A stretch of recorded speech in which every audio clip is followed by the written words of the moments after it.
got Taylor playing a very aggressive mono red deck. Just looking to burn his opponent out. Price of Progress, Flame Rift, Lava Spike, 8 creatures in Grim Lavamancer and Goblin Guide. A couple of Sulfuric Vortexes. He's looking to reduce Adam's life total to 0 as quickly as possible. Now, we're going to get them started as soon as possible. Now, one of the things that this matchup generally... Oh, a hug between friends. Nope, free hugs. Taylor Gunn letting us all know what's the what. Adam Prosak starting off with an Island and a Preordain. Looks like 1 card on the bottom, and he will draw the other card, which appears to be a Ponder. On Taylor's side, there's a Scalding Tarn sacrificed. This matchup... Taylor to 19. Sorry about that, Ben. This matchup is essentially a pair of decks playing Solitaire, and if you've listened to Patrick Sullivan talk about this matchup, he views it as the most miserable that he can possibly play. So, not one that Patrick Sullivan, the Burn Master of Legacy, is excited about. Taylor Gunn's sideboard, I'm already looking at it. Pyrostatic Pillar and Mindbreak Trap in the sideboard. He actually has a chance game 2 and 3. Yeah, so both of those are going to be very important. Taylor, you see here playing Alternate Arc Goblin Guide and crashing in for 2 damage, revealing Cabal Ritual off the top of Adam's deck. We're going to see a Cataxian Probe paid for with, looks like mana, and a hand of 2 Mountains, Price of Progress, Sulfuric Vortex, another Goblin Guide, and a Grim Lavamancer. I would not be surprised if we saw that second Goblin Guide come down to increase the clock here. Absolutely, absolutely. Now, Cataxian Probe, an awesome card in most situations for the Ad Nauseam Tendrils deck, because what it can do is use it to help go off, check to see if the coast is clear, and essentially just have that little bit of safety so that if it needs to wait a turn, it can go ahead and do it. But one of the real dangers in this matchup is he can actually give Taylor, should he pay the life, just enough damage for Taylor to get a crazy turn 3 style kill, which is usually a little bit more of a struggle for that deck to be able to pull off. Yeah, and you see Adam wisely here choosing to spend the mana for that card. Absolutely, a rare choice for a deck that likes to have free spells like that. Yep, and we see Adam look at a couple lands and a Duress with that Ponder, deciding that he's not interested in any of those and going to shuffle. I should have said that Taylor will probably be adding that Goblin Guide to the board if he gets another turn. Yeah, I mean, this is a deck that is absolutely capable of winning on this turn, even right now, tapped out with mana. Yeah, we see 2 spells already cast for Adam, so if it does come up, the Storm counts at 2. Looks like Adam's just going to pass, though. Now, just because you can go off on turn 2, or even turn 1, does not mean you want to. If you hold off for an extra card, it can make it all the easier to make it happen. Yep, definitely, and we see that those 2 Goblin Guides come in, another Cabal Ritual revealed. So Adam getting up to a very... what's probably a pretty respectable number of rituals in hand between that one and the one revealed last turn from Goblin Guide. Now, Taylor Gunn here, you can see him pondering whether or not to lay a Grim Lavamancer or not. It is a slow clock in a matchup where he needs to think about maximizing the speed of his kill, and it looks like he is going with a Rift Bolt because he does not think he's going to have the opportunity to make use of Grim Lavamancer fast enough. Yeah, so essentially deciding here that, you know, he has 1, maybe 2 more turns, going to try to get in as much damage as possible. Adam firing off a couple of Preordains, sifting through cards, trying to build a hand that he can safely go off with.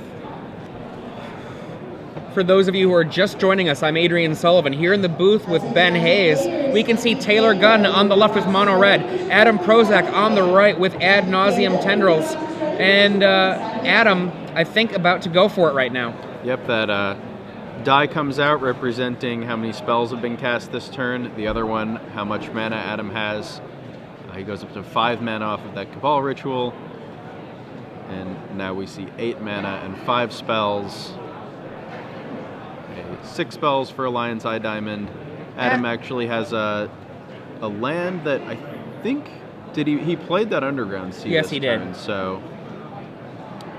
Adam, a total pro at this deck. He has played this deck so many times, he can practically do it in his sleep. And I don't know about you, but if you're like me and you've played a deck, like a combo deck, a million times, it's actually possible he's dreamt about this. So... Ooh. We see Past in Flames getting searched up by Infernal Tutor. Interesting little interaction there. Infernal Tutor lets you search for any card if you have no hand, and Adam used his Lion's Eye Diamond there to have no hand. And yep. Search for the Past in Flames. We're going to see all of these spells we just saw recast. Hellbent in action. And another Infernal Tutor, still with no hand, searching up any card Adam wants. I believe we're going to see a Tendrils here for enough. There we go. Now, if you are watching this combo deck at home, do not be discouraged. I'm not sure what Glenn Jones was thinking about when he started us off with this matchup here. I'm looking at him with my eyes narrowed, but one of the things about it, Magic is, generally speaking, a little bit more interactive than this Game 1 that we saw in Legacy. Legacy, one of the big hallmarks of Legacy is that it's an incredibly interactive format, and I know that it's probably part of the reason why it's so popular with a lot of players. Pretty much one of the only things holding back Legacy as a format is card availability. Yeah, definitely very true. I mean, it may be the case, that Taylor wants to play mono red. That's his style. That's what he wants to go with. But, in some cases, players make their deck decision based on what they have access to. And mono red is one of the more affordable decks in the format. Absolutely. One of the cool things I like about Taylor's build of this list is that the 3 pyrostatic pillars and the 2 mindbreak traps, particularly if he mulligans aggressively, he can actually very reasonably get to these cards and be casting, get to these cards in hand so that the mindbreak trap can be free, or he can drop a pyrostatic pillar, requiring Adam Prosak get rid of it before he can even win. Yep, Pyrostatic Pillar, a 2-mana enchantment, a red enchantment, that anytime a player casts a spell that, is it 2 or less or 3 or less? It is 3 or less. And it's 2 or 3 damage. It's red 1, deal 2 damage for every spell that is cast that is 3 or less.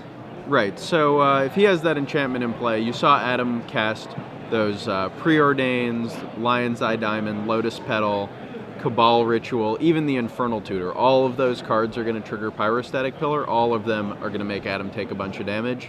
He probably won't be able to go off under a Pyrostatic Pillar.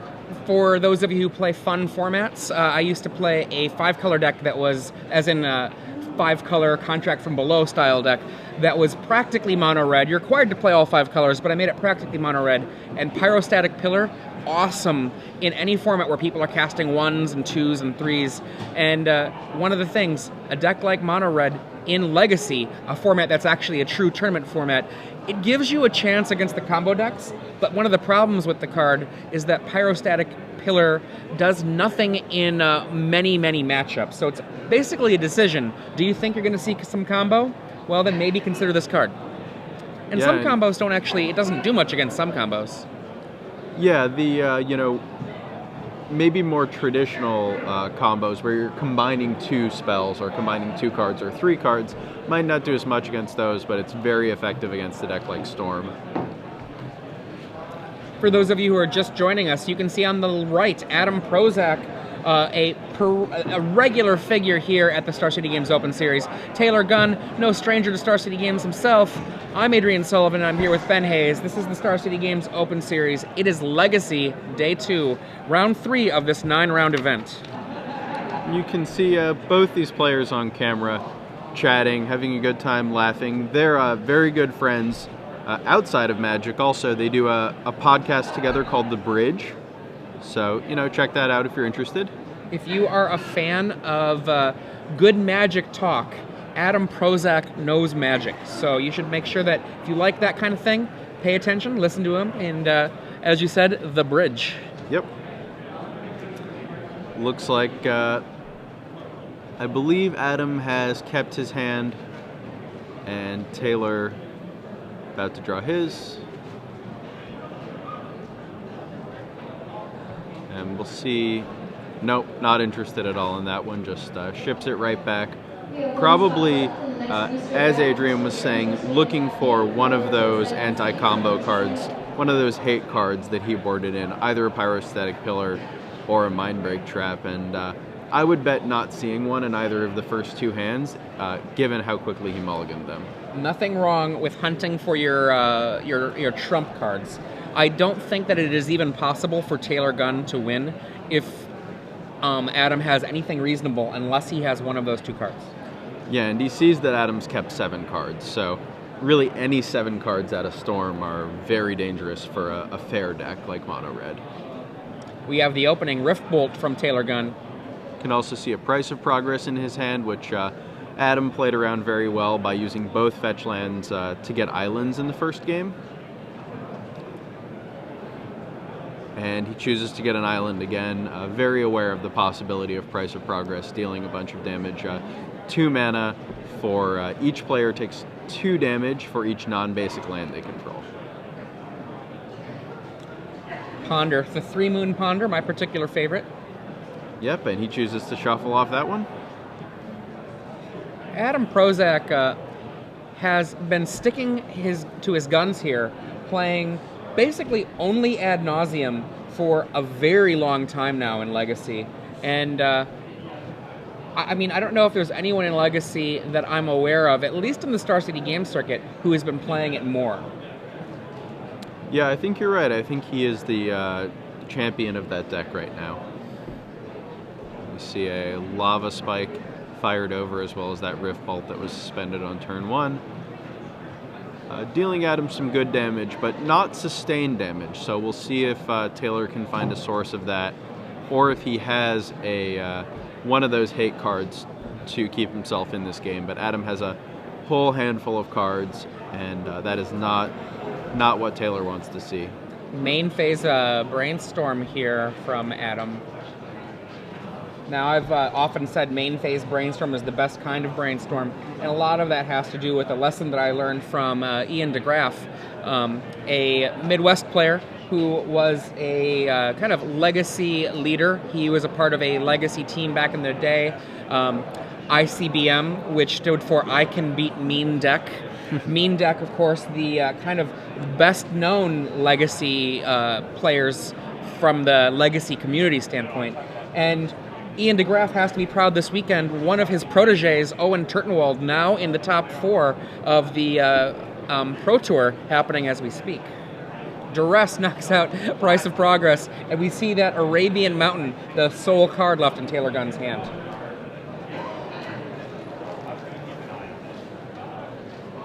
And we're going to see Adam go with another Ponder. Taylor smiling here. He knows how futile this is for him.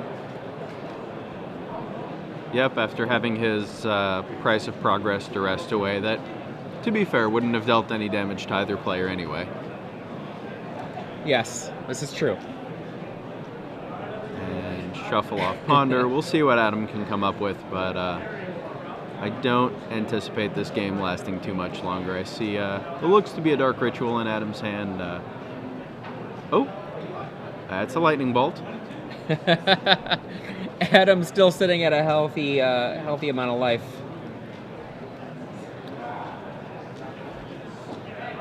And Taylor draws and passes. Adam draws an Underground Sea, casts a Preordain, sees an Ad Nauseam, which not so good in this situation because he is at 9 life.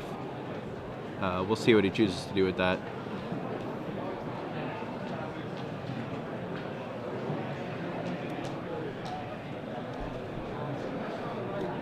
I think that he is going to draw a lot of cards and win the game. I think that's pretty likely. We see 3 rituals fired off, a Dark Ritual, and then 2 Cabal Rituals. Adam has decided that it's going to be 9 mana, and we will see that Ad Nauseam. A little bit risky, but... no real surprise, though. And revealed an LED, Taxian Probe, a Cabal Therapy, I believe that is, land duress. So Adam has taken lost 3 life at this point. Sitting comfortably, basically.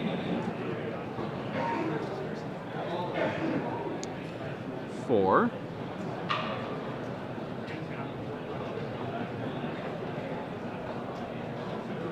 And Adam pondering his options, maybe preordaining his options soon.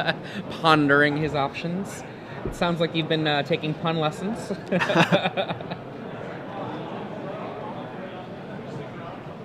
And considering how far he wants to go, maybe at 5, it is a little bit risky at this point. I believe the most expensive spell in Adam's deck does cost 4. Okay. With that ad nauseum out of it now. But he chooses to end on just those cards. You know, just draw, I think it was 6. I can't even count how many. Okay, let's just check. What do you got? Fire Blast? Taylor's like, I'll Fire Blast you. So actually, Adam was really close to dead. Yeah, Adam makes a very good decision here, stopping when he did. Now down to 1. We'll see if Adam can finish this game off. Preordain. Oh, and he finds Past in Flames. Okay, between those Lotus Petals in Adam's hand and the mana that he has remaining, we'll see if that's going to be enough.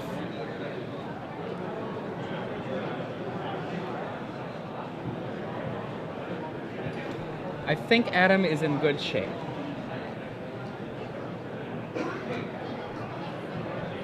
You see LED come down, Lion's Eye Diamond, and 2 Lotus Petals. And Adam fiddling with something off camera.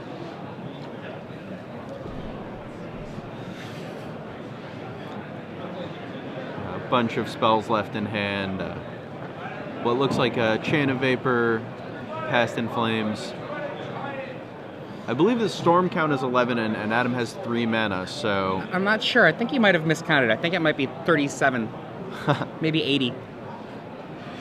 Could be. Oh, go ahead. He has this Past in Flames, and just trying to figure out how much he can do with it. I was enjoying watching Taylor Gunn's hands because I was in the exact same position. My hands folded on the table, just waiting to see what will happen. Who knows? It could be anything. It could be a Chrome Shell Crab will come out of Adam Prosak's deck. I don't know.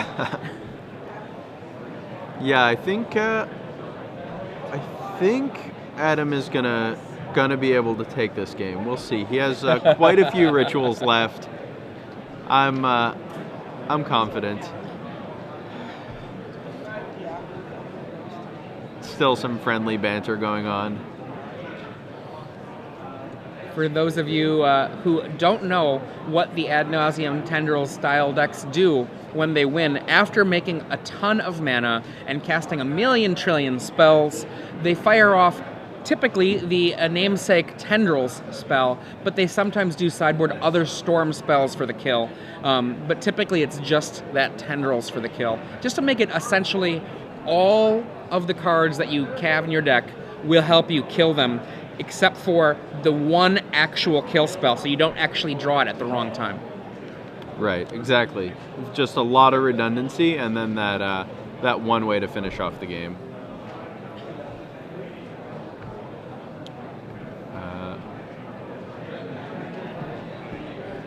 Looks like Adam is shuffling again.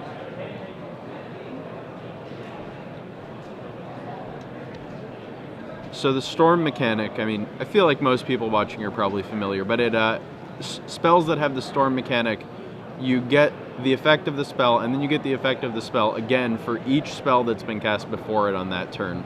So that's why you see 11 dice over there on the side. Adam was counting up each spell that he'd cast on the turn, just to make sure that when he does, if and when he does cast that Tendrils of Agony, that it is for enough. He's Dark Ritual, Cabal Ritual, Cabal Ritual. And Taylor, being very helpful here, takes away some of the storm count. -3 spells, +9 mana. Yeah, Taylor takes away some of that storm count. I think playfully, he and Adam are friends. I think Adam's actually gonna Cabal Therapy himself to get that Brainstorm out of his hand, allowing the Infernal Tutor to search for any card being Hellbent, the original Rakdos mechanic. And there it is, Tendrils of Agony. And the hand is extended. Taylor Gunn defeated in a quick 2-0 from Adam Prosak. And the free hug that he gave Adam earlier, maybe a preemptive congratulatory hug. Adam Prosak now 3-0 in this tournament. Taylor Gunn falls to 2-1. Yep, a very uphill battle for the mono red deck. This is one of the most lopsided matches in Legacy, so Yeah, not surprised with the outcome. Taylor did have some tools in his sideboard that he could possibly have used to combat Adam's strategy, but mulliganed a couple times and then was more or less forced to keep a hand that could do something, but just not quite enough.